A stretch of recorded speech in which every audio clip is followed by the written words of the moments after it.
Hello and welcome to Morning Brief Market Sunrise. I'm Ramzan Karmali, live from Yahoo Finance's studios in London. It's Friday, 21st November. Coming up on the show, markets are heading for their worst month since April. Bitcoin falls below $82,000. And with the Las Vegas Grand Prix this weekend, just how is quantum and AI shaping the future of Formula One? So grab your coffee and let's own the morning.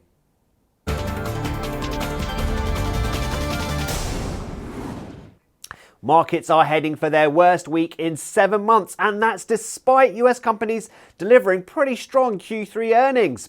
Why? Well, number one, investors are becoming more and more worried about lofty valuations and whether massive investments in AI will actually pay off.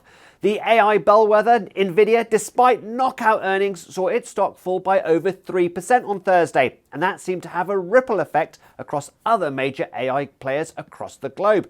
Even stocks without an Nvidia link suffered. SoftBank saw more than 10% wiped off. Remember, the Japanese conglomerate sold its entire stake in Nvidia to bet heavily on OpenAI. Number two, it's all about interest rates. In general, lower borrowing costs are good for stocks.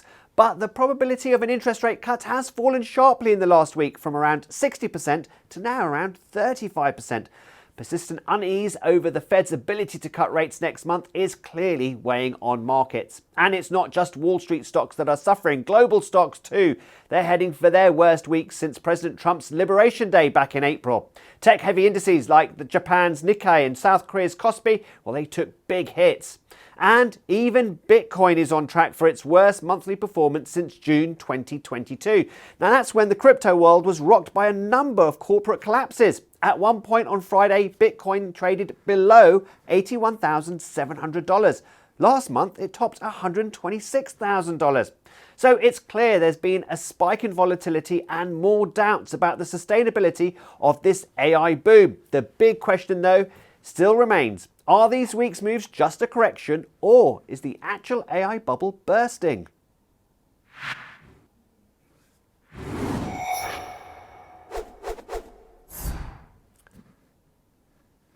Well, the first thing you need to know is that Warner Brothers Discovery is attracting bids. Rivals Paramount, Skydance, Comcast and Netflix have all said to have made preliminary bids. This all sets the stage for a significant consolidation in the media industry and will determine the future of prized assets like HBO, the Warner Brothers Film Library and DC Comics universe.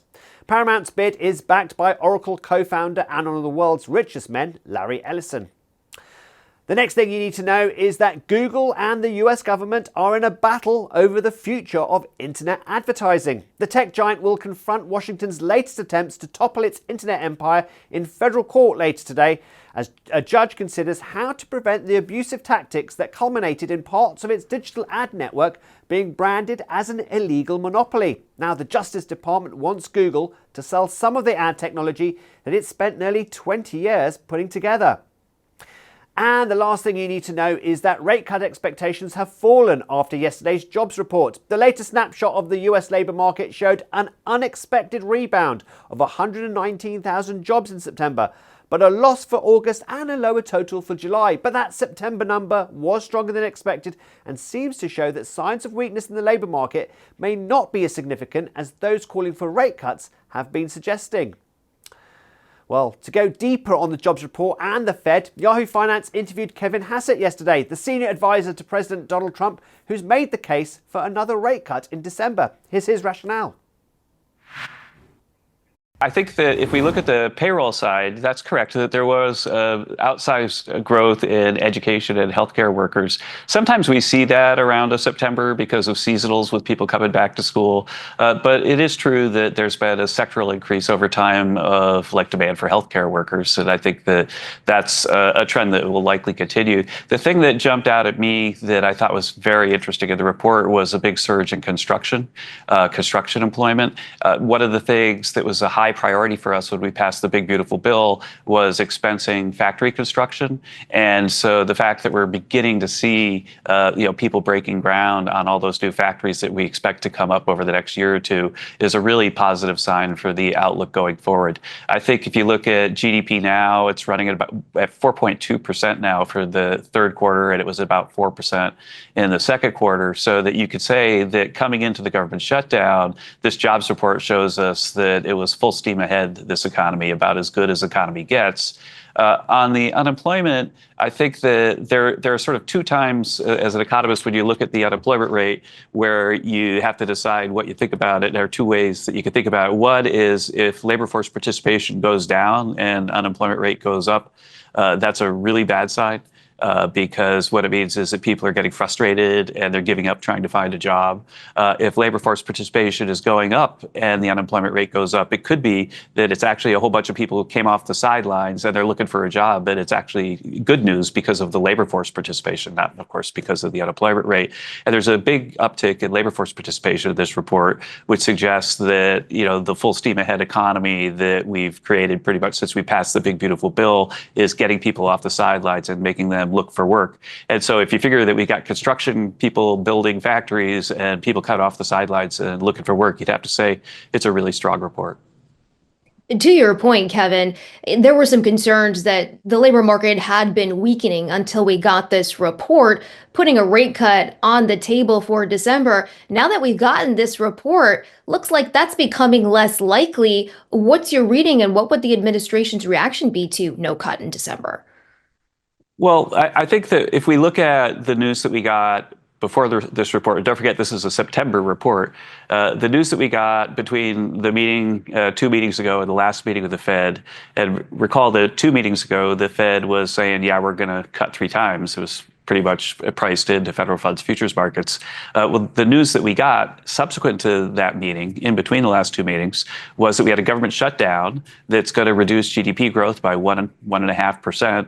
And we had a consumer price index report that was way better than expected. In fact, it was lower than 48 forecasts that were people who were surveyed at Bloomberg. And so if you've got, before this report, a whole bunch of stuff that would argue in favor of another cut, then you'd have to ask yourself, is this cut, is this in jobs report, is it large enough so it would offset that other news? And I don't think that that would be prudent. I think that the headwind for the fourth quarter is really strong. The shutdown came at just about the worst possible time. I've had airline CEOs coming in and talking to me about how disruptive the Thanksgiving holiday travel season has been, because people will be booking their flights for Thanksgiving, and a whole bunch of people decided not to go on Thanksgiving. So I don't really think that we have a full handle on how destructive this shutdown will be for fourth quarter GDP. We're super optimistic about the future, but I think it would be a very bad time for the Fed to pause. So it sounds like you think we could see some slowdown here in the fourth quarter before a bounce back next year. I do want to ask you, because of the government shutdown, yeah. Yeah, I do want to ask you, though, because the president hinted on Tuesday that he may be starting to talk to Fed candidates for the next Fed chair himself. I know you are on that short list. In fact, you are the favorite right now, according to Polymarket.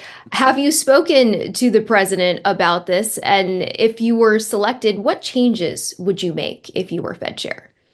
I'm not going to talk about discussions I have with the president. That's one of those things you don't do when you're a White House advisor, regardless of what the topic is. I can say that I'm humbled to be on the list. There's a lot of great folks there. And I think that probably each and every one of them, like me, puts a high priority on Federal Reserve independence, on sound money policies, and getting interest rates aligned with the data. I think to the extent that I'm old friends with Jay Powell, to the extent that we've had disagreements, it's not because he's a bad guy. It's because I think they've made some bad policy decisions. And they've made policy decisions that look to me to be at times partisan. So if you think about it, when President Trump's first elected, then even before he's inaugurated, the December before, they start hiking rates. When we had the Tax Cuts and Jobs Act, which was a supply side tax cut, which should give you growth but no inflation, they started raising rates. And then when Joe Biden came in and spent like a drunken sailor and gave us inflation, they told us it was transitory, didn't do anything about it. In fact, they didn't start hiking the rates to control inflation until after Jay Powell was reappointed by Biden. And then they gave us these surprise rate cuts right before the election, presumably to help Kamala Harris. I think that there's a lot of house cleaning needs to happen at the Federal Reserve, and I'm confident that anyone the president chooses will get to work and try to fix it and make the Fed independent again.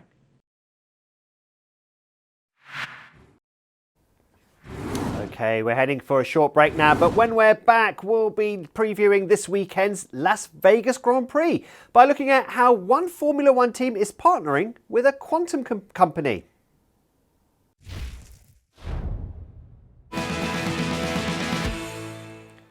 Welcome back. Time now for a bit of sport. And this weekend, the Las Vegas Grand Prix is taking place. And it's no secret that Formula One has largely embraced new technologies, including AI.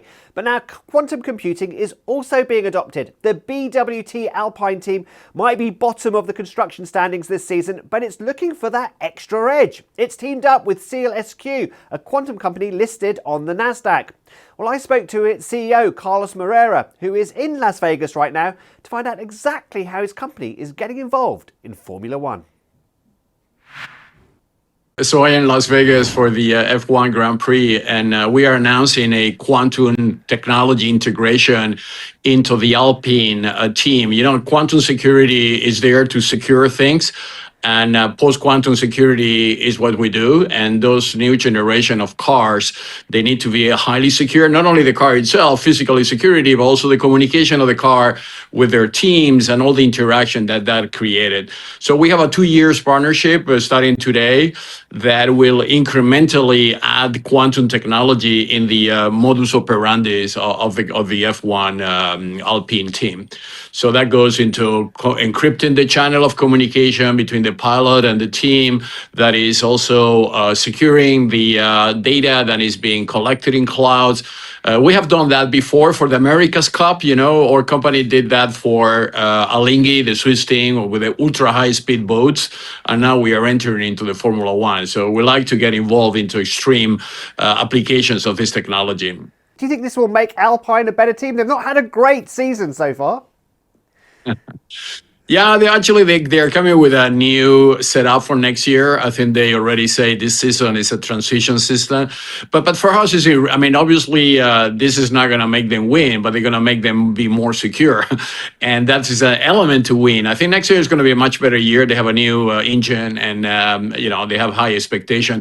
For us was actually to federate the French technology. SEAL-SQ is a French company, and we are also doing a lot of investment in quantum, which are also French companies. So it was a way to build an ecosystem that can demonstrate how this technology can be used in many new applications. There are lots of big tech names that are getting involved in Formula One right now. What do you think makes your involvement different to those? So we are a leading edge quantum security company. There's a lot of legacy names, obviously, on technology, but the reason SEAL-SQ has been growing so fast this year, we reached $1 billion market cap, was because we developed a new quantum chip, which basically defend a quantum attack. So quantum computers, they are coming in the next 3 to 5 years. Those are very powerful computational devices, and they will have the capability of breaking RSA or triple DES. So that has communication in everything, on your mobile phone, on your sensors, on your crypto. So the entire industry is now moving towards becoming quantum resilient. And there is new guideline by the US government with the CNCA 2.0, which is a new regulation that says basically that the entire industry needs to start to become quantum resistant by the year 2027. And by the year 2030, they need to be fully equipped with this technology so they can defend a quantum attack. So, you know, in any industry, imagine everything is based on RSA. This is a 50 years old algorithm, which is reaching now retirement age. And this new quantum security is replacing that algorithm. So the consequences are global in all the industries. And obviously, sport is not a difference, right? A sport, it also needs to be secure against that potential threat. You know, you talk there about quantum getting involved with sport. We know that AI is also pretty involved in Formula One, especially with the sensors. Who's to say that the AI and quantum together can't replace the drivers? Yeah, actually, that's a total potential situation, a scenario. I think AI is learning very fast. So AI basically mimics the behavior of anything, including pilots. AI will now be boosted by quantum. Quantum will accelerate AI. So AI becomes EGI, general intelligent. And we are talking about a few years. Actually, 2030 is the common denominator for AGI to emerge. So those sensors, actually, that's what we put. We put chips on sensors, then they connect between themselves and they exchange information. That information is analyzed by AI, so the AI algorithm can detect predictability analysis on potential threats or also improving behavior, right? So obviously, I would prefer a human in the car because the emotional part that brings is not replicable in AI, right? AI will be cars, or like what kind of robots. But this is where we are going, right? I think Elon Musk is saying that it's going to be 8 billion robots. Many of them, they're going to be car robots. So I think we will maybe in the future have two types of races with only robots and races where still human will play a role. I wonder which race you'd like to watch, one with robots only or one with humans. Okay, it's time for another break, but when we're back, we'll have the trending stocks you need to watch today and also a deeper dive into the retail sector because we've got breaking earnings from BJ's.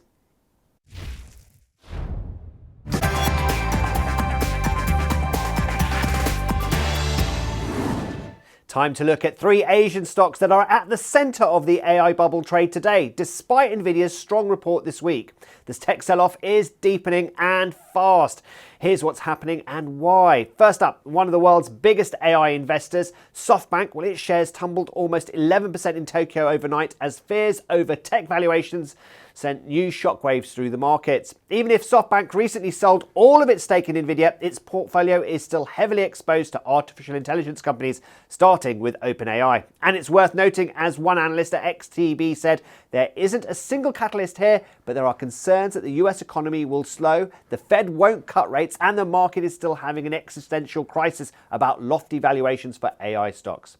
And that analysis around valuation fears also applies to two other big names in tech, Samsung and TSMC. We've been explaining why these stocks have been on a roll this week, and now after spectacular rises, we are seeing a fall that's just as spectacular. Samsung makes memory chips and other AI devices. TSMC is the world's largest chip manufacturer, both deep in the red after strong rides this year. Okay, Now let's move on to a sector that's just had a big week, retail. The last big name to report today, we've just got the results from BJ's. Revenue came in as expected at $5.35 billion in Q3, but adjusted earnings per share of $1.16 missed the street's call by just 2 cents. But BJ shares they're up over 4% in the pre-market. Now, BJ said it sees continued strength in membership, which is powering gains in sales, traffic and market share. Now, BJ's results are coming off the back of a string of reports. Target, Home Depot and many others posted earnings that were closely watched as investors are looking nervously for clues regarding the state of the consumer, as a sign of how the broader economy is actually doing. Just yesterday, we got positive signs from two big names, Gap and Walmart. Both saw shares rise after respective reports. Walmart was certainly a standout compared to its peers, and the CFO of Walmart, John David Rainey, joined my US colleagues here on Yahoo Finance to comment on those earnings. If you dissect that a little bit and you look by income cohort, the disparity between the low income cohort and the upper income cohort has grown a little bit in more recent months. It's consistent with the macro data that you all see. Like if you look at October wage growth, the difference between wage growth in the low income and high income cohorts was as large as it's been in almost a decade. We see a little bit of that in our stores. So it's something we're keeping an eye on. But overall, when you take the consumer in total, still feels very consistent. And if you look at our guidance for the fourth quarter, it's pretty much like what we've experienced already this year. When will prices on food begin to fall? I'm sure you've been tracking the news. The administration is trying to bring down the prices of coffee, in part because coffee prices are higher because of tariffs. Like, when does the household see things get a little cheaper? Yeah. To start with, I think you need to step back and think about the overall price level of food versus maybe 5 years ago. And food prices are still 25% higher than they were during the COVID time period. In the most recent quarter, like-for-like inflation for us was about 1%. We're actually really encouraged by some of the new announcements from the administration where they're going to take tariffs off some of these items that we're solely dependent upon with sourcing from foreign countries. Things like avocados, bananas. We can't grow those at scale in the United States, and so bringing the tariffs off of those should provide some relief for consumers as we go into the fourth quarter. And John David, what among those types of items, are there certain ones when you see the price come down that it sort of drives traffic in the store, that you view them as a sort of lost leader that people get excited about? Or, I don't know if eggs are in that category. I don't know if coffee's in that sort of a category, but are those items that you can think of that would fall into that? Well, let me give you an example. Behind me, we have a 50-inch Vizio TV. We're selling that for $128. And I want to pause here. We saw someone in one of our stores the other day that had 3 of these in his basket, and we asked him about it. And it was priced so low that he thought we had made a mistake and mispriced it and was taking advantage of it to buy 3 of them. But when you see something like that, it's telling you that customers are willing to lean in and buy those higher ticket prices when they find value with them. But how that translates into our financial results, you'll remember we bought Vizio. With Vizio, we control the operating system, and so we have that relationship with the customer far beyond that specific moment of the purchase of a TV. And so the margin on selling a unit of a TV is not that great, but we can monetize advertising by providing that additional channel to them going forward and continuing that relationship with the customer. I was going to say, I'm sure you can't make a lot of money. Pretty impressive results there from Walmart. Okay, that is almost time for Market Sunrise. But before we go, let's have a check-in on the markets. Let's start with Bitcoin. It's certainly grabbing quite a lot of headlines this morning, down about 10% in the down over 11%, now even below 81,500. The cryptocurrency hasn't had such a fall since June 2022 this month. And it's really under severe pressure, as you can see there. Okay, let's move on to gold, the safe haven. Is that faring any better? Well, it's faring better than Bitcoin, but it's still edging slightly lower, but still above that $4,000 mark, as you can see there, $4,045 per ounce there. Okay, let's have a quick look at Asian markets. And remember, I told you that tech sell-off really impacted on some of those big indices in Japan and South Korea in particular, which are very tech heavy. Look at the Kospi there in South Korea, down nearly 4%. Obviously, it's got names like Samsung and SK Hynix on there as well, which really did impact on Asia. Let's move on to Europe now as well.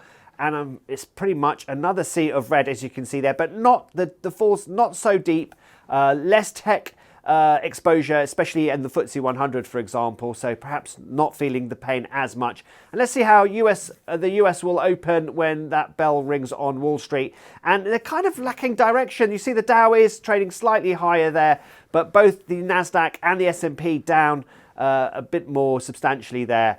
Obviously, all worries about this tech bubble and whether it is about to burst. Okay, that is it for Market Sunrise for this morning. Stay with Yahoo Finance for continuing live coverage of the markets and your money all day on streaming and online. I'm Ramzan Karmali. Go own the morning.